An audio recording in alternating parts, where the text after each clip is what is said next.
I'm going to show you how to decorate your cake board using rolled fondant. This is a fun way to add a little bit of flair to your cake. You can just incorporate the design or the theme into the cake board itself. I'm going to use an inlay technique to put these red apples on the cake board, and for this you're going to want to make sure that your fondant is rolled to an even thickness. So I highly recommend using spacer rings on your rolling pin. I'm just going to put these apples underneath this plastic flap on this gum paste board so they don't dry out. Next, I'm going to cover the cake board itself with fondant, just like I would cover a cake, and I'm going to speed up the video so you don't have to watch me rolling out the fondant in real time. This is actually 3 cake boards that I have taped together, and you want to roll the circle out maybe an inch or 2 larger than the diameter of the cake board. But I'm going to use the same technique where I just lift the fondant over the rolling pin and then place it on the cake board, and it's the same technique for smoothing. It's actually easier to cover a cake board than it is a cake because the cake boards aren't as tall, so you don't get the issue with creasing down around the bottom. And then to trim the excess off around the bottom of the cake board, I find it's easier to elevate it so that you have this kind of, I guess, overhang, and then you can just slide your spatula along the very edge of the cake board and trim off the excess.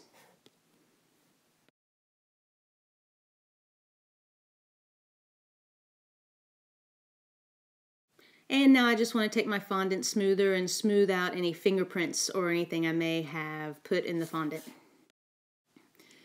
And now we're ready to place our inlay pieces. So what I'm going to do is I'm going to cut out an apple shape from the fondant that's covering the cake board.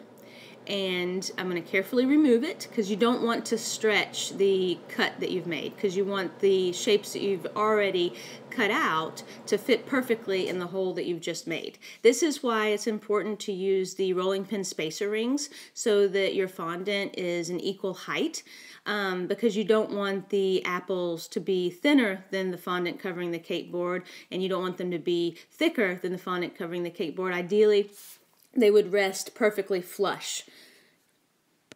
And don't worry if it's not a perfect fit when you first place the apple pieces into the hole. You can just take your finger and smooth it out.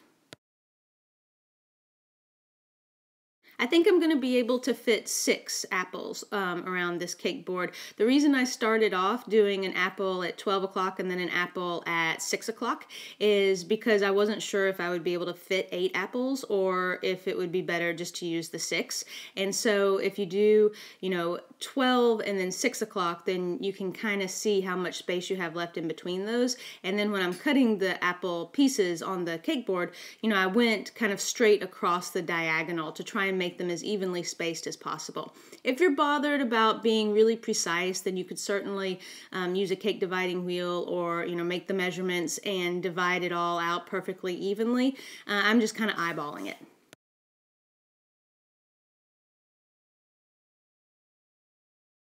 And then I'm just going to smooth it one last time, and that is my cake board all ready.